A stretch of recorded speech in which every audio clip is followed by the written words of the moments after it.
welcome to my channel. Today I'm going to be reacting to a video called Things Americans Do That Confuse the Rest of the World. Now we're about to look at things that people do in America that confuse the rest of the world. I'm always easily confused, so obviously we know what we're walking into. Wait, my editor's from America. Maybe I want to move to America after this. I don't know. Gage, is America good?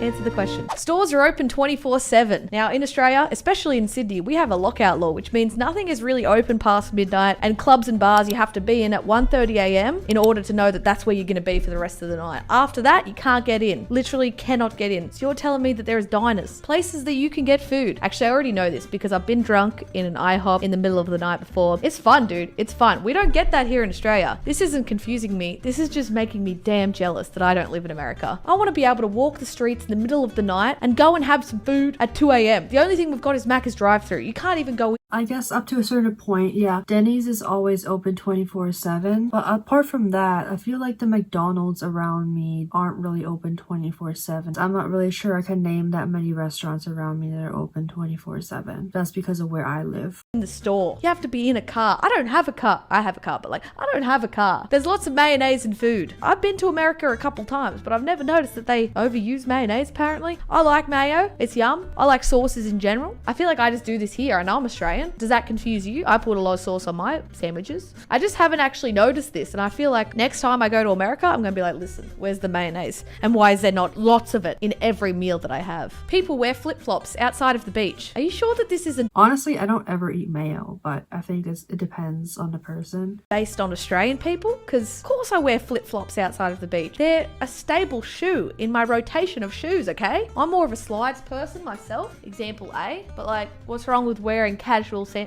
smells? What's wrong with wearing casual sandals and flip-flops outside of the beach? Strangers smile at you all the time. Yeah, that's true. Americans like to wear flip-flops wherever outside of the beach. They like to wear it for anywhere, honestly, like casually. I heard American people were rude. I don't understand why this is on the list. I heard that people don't smile at you all the time. I heard that Australians are more friendly than Americans. Just saying. Just saying. I'm sorry, Gage. It's just the truth. You're just gonna have to cop that on the chin. Halloween is one of the most I don't really have an opinion on that. I did visit Australia recently, just last summer. I didn't really notice that Australians are more friendly than Americans. favorite holidays. Obviously, everyone knows that Americans love Halloween. In Australia, we don't even celebrate it. And that's one of the things that I get upset about because I want to dress up on Halloween and get lollies. I like sweet food. I like chocolate. I like candy. Candy's what you call it, right? But yeah, here in Australia, we don't really celebrate it. So I'm a little bit confused as an Australian and not celebrating Halloween rather than being confused by what Americans do. I'm just confused. You have to tip waiters. Halloween is a pretty big thing in America. It's like a very festive holiday. Children like to go and dress up for Halloween. Like they actually wear Halloween costumes to school. Like they'll dress up to go to school during like elementary and middle school. And then they'll go trick-or-treating, which is when you dress up in your Halloween costume and then you go around the neighborhoods and you knock on other people's doors and then you say trick-or-treat and then you have some kind of bag with you or some kind of like pumpkin. It's like a fake pumpkin. It's not like a real pumpkin, but jack-o'-lantern type carriers get candy in return. There's also haunted houses. High school and college, people will like throw Halloween parties, dress up. It's a pretty big deal. Like people actually decorate the exterior of their houses as well. Like Halloween lights and stuff like that. Just like Christmas lights. I know y'all celebrate Christmas. I don't know if you guys decorate the exterior of your houses with lights or not, but in America, people will buy like string lights and they'll decorate the outside of their houses. So they'll do that for Halloween as well. They'll make it like a spooky vibe, fake ghosts, and then like Halloween colors are orange and black. Bartenders, taxi drivers, baristas, concierge, hotel maids, tour guides, and so on. Yes, in America, you have to tip everyone. That is because their economy is, you know, minimum wage. It's not good. It's not good. In Australia, you don't tip. The only way that you would tip in Australia is if you have a large group of say 6 or more and you tip above that for the extra service. And yeah, look, I'm trying to explain life in Australia for you and it's not really working out. I apologize. But yeah, tipping is a huge thing in America. I think it's in Canada, Europe as well. So I don't understand why anyone else would be confused. I think for Australians, yeah, hell yeah. It's not expected, as some would say. But everywhere else, it kind of seems like a standard. Should I start tipping Gage? Gage, should I be tipping you? Thank you.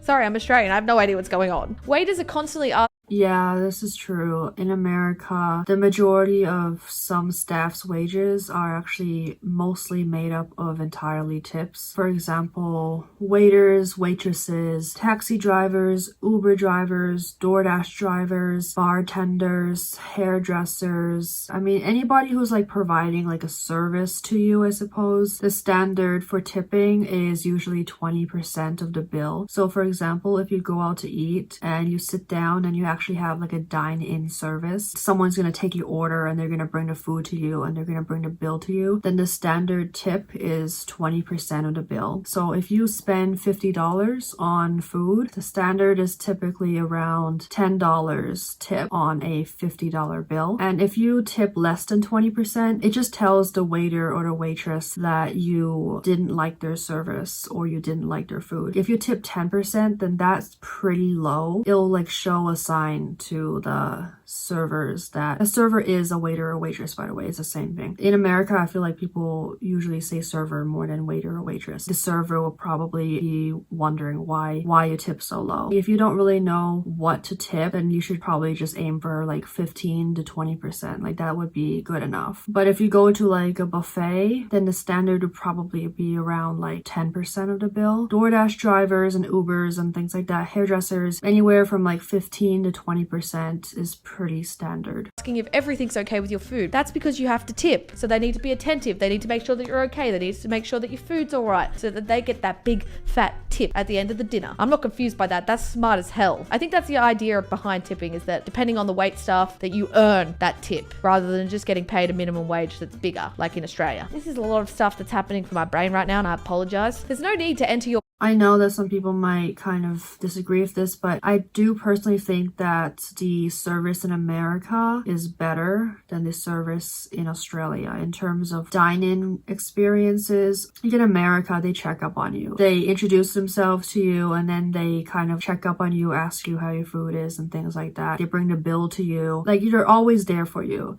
like that. You can basically just look at them and they'll come over to you. Whereas in Australia, I feel like because you're not really relying on tips, they're not going to be as attentive to your needs. Waiters are always available in America. Waiters are in the service industry, so they're providing that service to you. Pin to use your debit card. You just sign the bill. The way that they've explained this makes it seem like it's easier. It's not. Signing is annoying. Signing is definitely annoying. In Australia, we have tap. So if it's under $100, you just tap it. No signature, no pin required. Tell me that Australia is the best country in the world. You don't need to, because I know it is. I know it's the best country in the world. The shower heads are unadjustable. So in Australia, I actually remember a couple times I actually had to sign for the bill for some reason. When I was in Australia, when I went to Brisbane, I remember signing some stuff when I paid with my credit card. So in America, when you sit down at dine-in restaurants, typically like the restaurants where you have to tip, you usually do have to leave a signature at the bottom of the receipt, and then right above that signature is your tip amount. See, I've only ever stayed in hotels, so I'm not sure how I can pass comment on this. Like when you actually go to buy a home, you can't buy shower heads that are adjustable? Are you kidding me? That's a legitimate thing? What do you mean? I never really complain because I'm only usually there for like a day or two, so who gives a shit? You have a shower, who cares? But like, listen, if I was gonna buy a house or something over there and I can't buy a shower head that's not adjustable, I'll be on the plane right back to Australia. I'm just telling you that right now. Gage, can you confirm? Is this true? Don't lie to me. All the currency look... This is not entirely true because there's definitely adjustable shower heads in America. Like even just like the ones that you can take off the shower and things like that. It definitely exists. I feel like it kind of depends though, like on the house or the apartment you live in. Some places only have a fixed shower head, but like there's definitely places that have adjustable ones and ones that you can even take off, spray yourself with. Same. Listen, American, look at me. Look at me. Your money's weird. I'm sorry. I've just got to tell you, your money's so goddamn weird. Why do you do it? I mean, you don't have a choice, but like, why?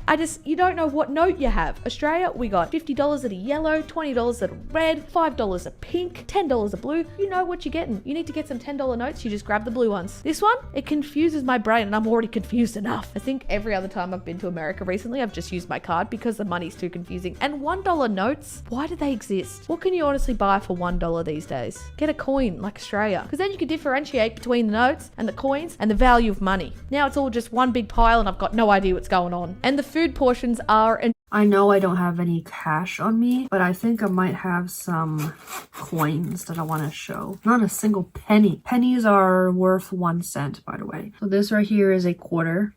I think this might be George Washington on our quarter. Quarters are worth 25 cents. We also have dimes. Dimes are worth 10 cents. And they're slightly smaller and they're also flatter as well. And then we also have nickels. And nickels are worth 5 cents. And pennies are like a copper color, but I don't have any, so I can't show you. Pennies are worth 1 cent. And in terms of bills, which are notes, by the way, we call them bills, not notes. Bills, we have $1, $2 are very, very rare. We don't really carry $2 bills around a lot. We have $5 bills, we have $10 bills, $20 bills, and we have $50 bills and $100 bills. $1 is always on a bill. Enormous, yes. The food portions in America are ridiculous, and the oil that comes off pizzas, you could cook a whole other meal with the oil. Like, not even joking. It is disgusting, but it's damn delicious. If I'm going on a trip to America, I know I'm gaining weight. There is no doubt about it. I'm pretty sure like the equivalent of a large for our drink at Macca's is a small for America. Put that a little bit in perspective for you, alright? Our large pizzas are like that. America's large pizzas are like that. That don't confuse me. It just means they hungry. And low-key, I'm a little bit hungry too. Maybe I should go to America. Their food portions are better. I don't want to go to America just because I'll gain weight, okay? We don't want to bring back Fat Tenor. The water level in the toilet. I think she's exaggerating when she says that the large McDonald's in Australia is America's small. However, I do know that the drink sizes here, like the larges, are definitely larger than Australia's large. The portions are larger. However, it's not that exaggerated. You can definitely get some pretty large pizzas. When I was in Australia, I did notice that the portion sizes in food were also a little bit smaller in Australia versus in America. Is so high that you can almost feel it. I remember the first time I went to America when I was about 8, and I remember seeing the toilets and being like, this is just blocked. The toilet's blocked straight up. Dad, he's a plumber. I was like, Dad, what's wrong with the toilet? He's like, no, it's meant to be like this here. And you do a poop and a...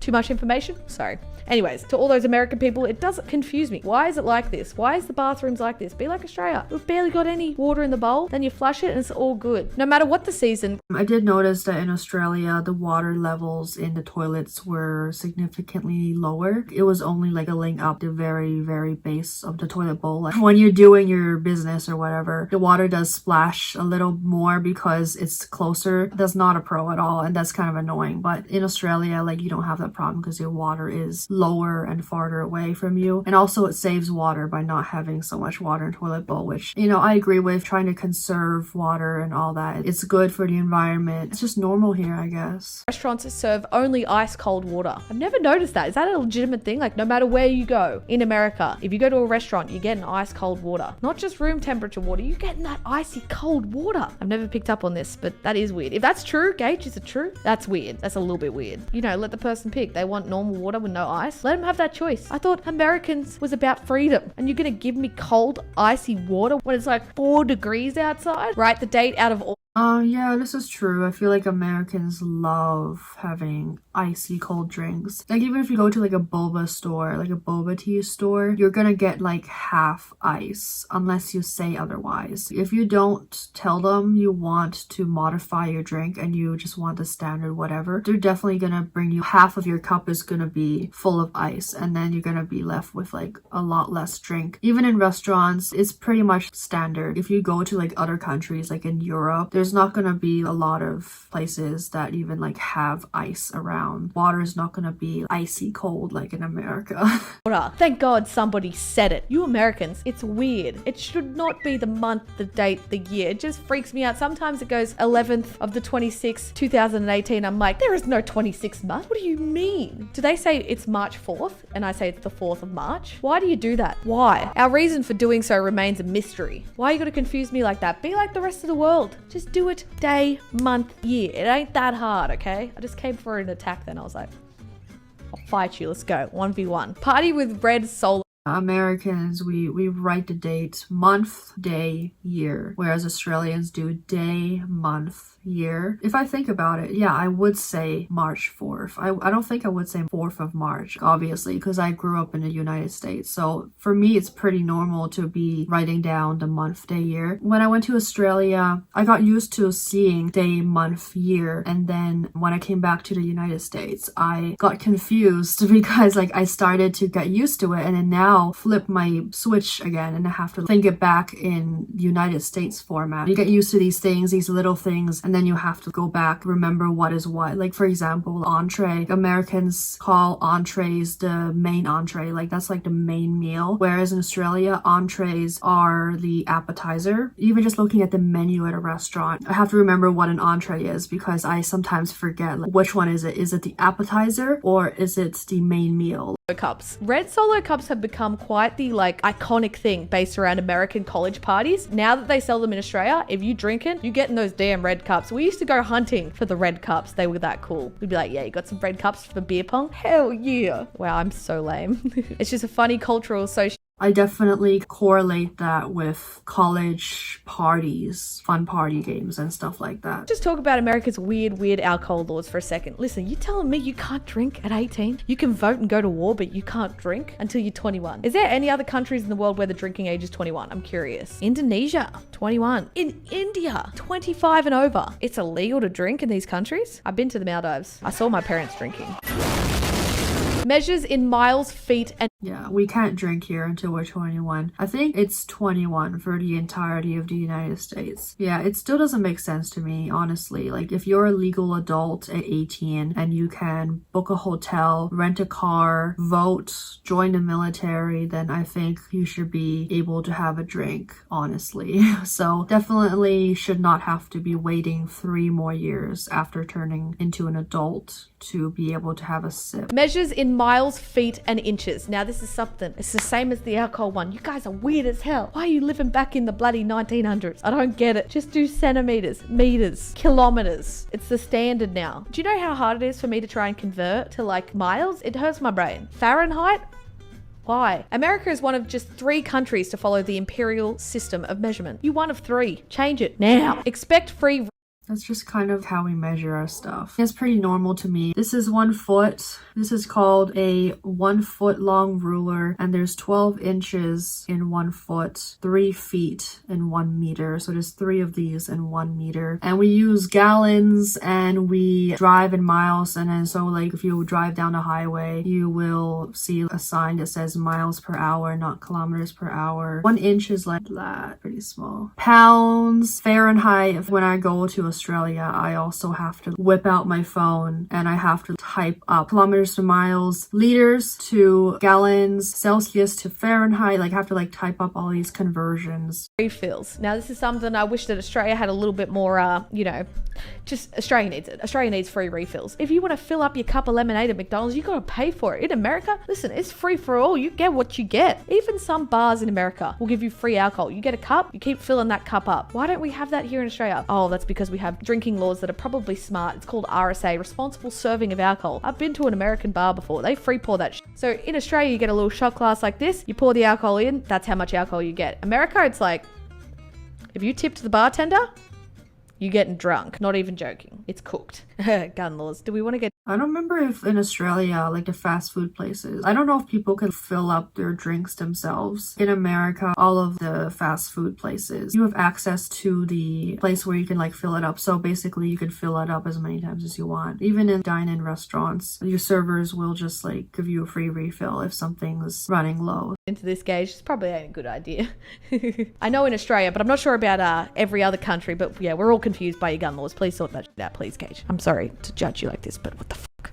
What the fuck is your country doing? School shootings are a thing that as children we kind of have to actually do these school shooting drills, practice in the event of a school shooting happening, what we should be prepared to do. Barricading, thankfully I've never really lived through that kind of thing, but it was definitely something that they had to prepare elementary school students and middle school students and even high school students for. I feel like that's kind of something that's a concern for a lot of foreigners that want to enter the US, something that they kind of are a little bit wary about about. Thank you for watching this video. If you enjoyed this video, be sure to give it a thumbs up and subscribe to this channel. Thank you for watching.